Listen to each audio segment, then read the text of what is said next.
Tiffin చేస్తా ఎందుకు అలా దింగేస్తావు? ఇప్పుడు నిన్నెవడు దింగుతాడులే గాని, నువ్వు ఊరందరం దింగుతున్నావు గాని. ఆ, ఆ అయ్యా వరుసలో వంకాయ కూర కొద్ది దింగాడు నీలాటుడే. ఉమ్, పోలే గాని వేరే వేరే అయితే. ఆ, రాత్రి ఫంక్షన్ శివమయ్య ఫంక్షన్ సూపర్ జరిగింది. నువ్వేమో వేరే ఫంక్షన్ దింగేసావు సొల్లాగా. ఆ, ఆ చాలా బ్రహ్మాండం చేశాడు. దగ్గర 6 లక్షలు ఖర్చు పెట్టి సూపర్ చేశాడు. ఆహా, అబ్బా సూపర్ ఫంక్షన్ సూపర్. ఆహా, హైలైట్ కాని బాబు. ఆ, రాత్రి నోరు జరిగింది. ఏ, కష్టపడు కడకాళ్ళు కూర్చుంది కానీ గుడికాని వచ్చింది రాత్రి పరిస్థితి. ఆహా, అమ్మో భలే ఉంది. పిల్లలు కష్టపడ్డారు అనకూడదు కానీ ఉమ్, తినక ఏదో చేయగడుకున్నారు. ఏదో కథ తిన్నారు. అది వేరే సంగతి అనుకో. ఆ, జనం తెప్పిరళ్ళు వచ్చారు. ఏం వచ్చారు జనం.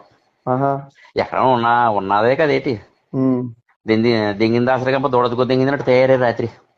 ఏ, బోటి గోంగూర దింగారు. కూర దింగారు. బిర్యానీ దింగారు. చివరికి సాంబార్ కూడా దింగారు. ఆహా, మజ్జి చట్నీ కూడా దింగారు.